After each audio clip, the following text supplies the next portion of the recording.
Freda Kurtz was the 11th president of FEW.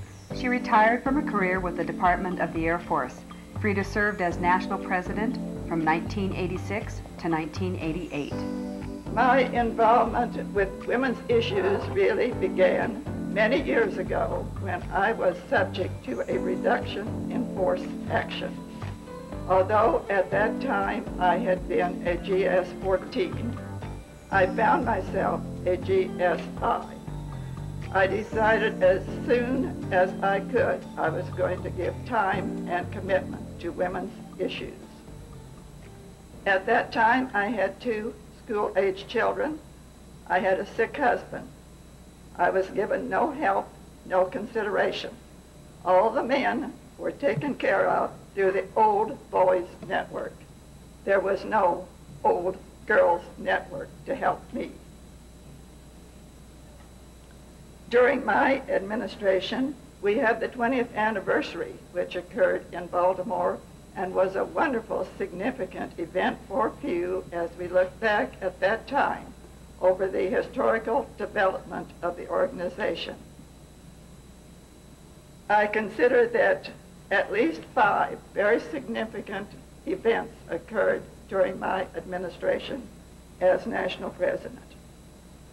First, and perhaps most important, was the expansion of the interpretation of federal law, which made possible the use of government funding, not just for job-oriented training, but for mission-oriented training. This opened a whole new ballgame for federally employed women. Women in dead-end positions could now have access to government funding to the extent that it is available for training which will make it possible for them to enter professional career series and to enter management kinds of training. This is very significant for women. It was interpreted in FPM Bulletin 410-127 and has received increased emphasis, although not adequate funding. Second, during my career, I was privileged several times to give testimony to the Congress of the United States. We all know that Congress makes the laws which determine the regulations and the conditions under which women as well as men work for the federal government. I presented testimony to the task force on the use of women, minorities, and the handicapped in science and engineering.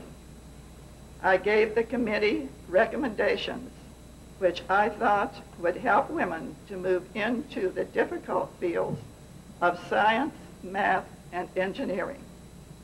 We all know that Workforce 2000 predicts that the increase in new jobs of a professional caliber will be in science, math, and engineering. It is absolutely necessary that women have access to this kind of training if they're going to be competitive in the government workforce of the future. This report has been presented to the Congress, and the recommendations which the task force made are now under consideration for future legislation. I do hope that the Congress moves fast and that many of our recommendations will help the future employment of women. Third, I became the first representative of federally employed women on the advisory council of the Thrift Savings Plan. Through this legislation, Congress mandated that a woman representing the women who work for the federal government would be one of the 14-person advisory council for the Thrift Savings Plan. This was, in a very real sense, recognition by the Congress of the importance of women who work for the federal government. This is the first time that Congress has really given recognition to our organization, and I feel was very significant. In that capacity, I saw the Thrift Savings Plan grow from no participants to 1.5 million participants, and from no funds to $7 billion. It was a very exciting time. I presented testimony to the Congress on the implementation of the plan early in the administration of the plan.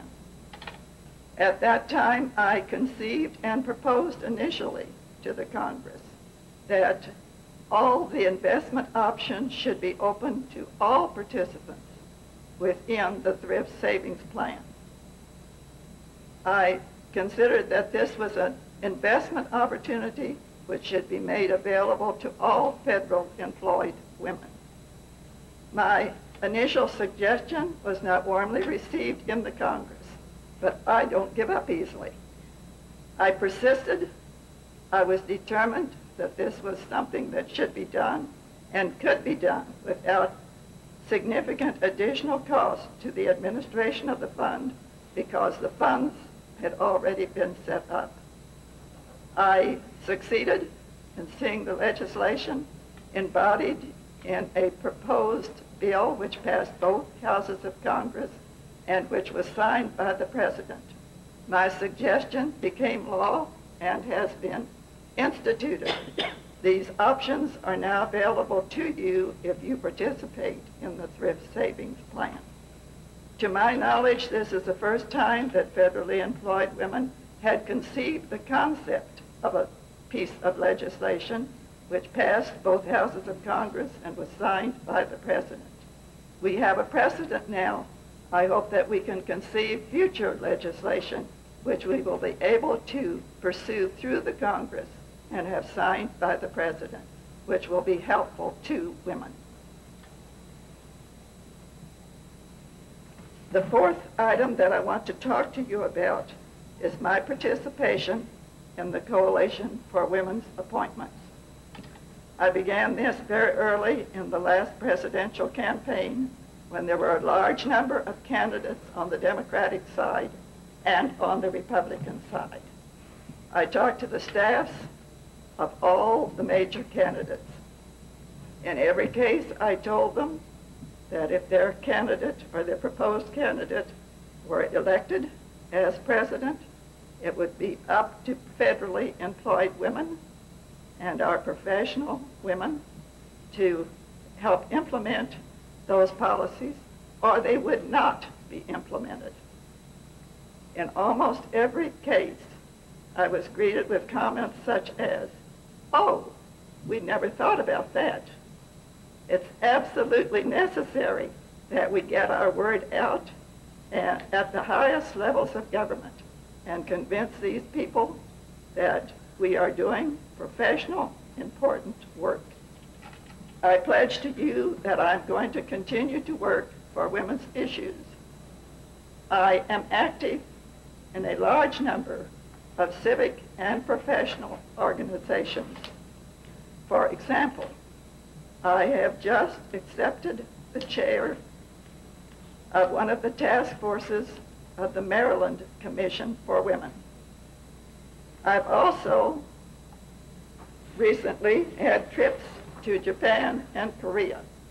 I personally observed the status of women in those two countries. We have a lot of work to do in the United States, but we certainly have a lot to be grateful for, and much of the progress we have made versus the progress in these other countries, I am sure, is because of the work of federally employed women.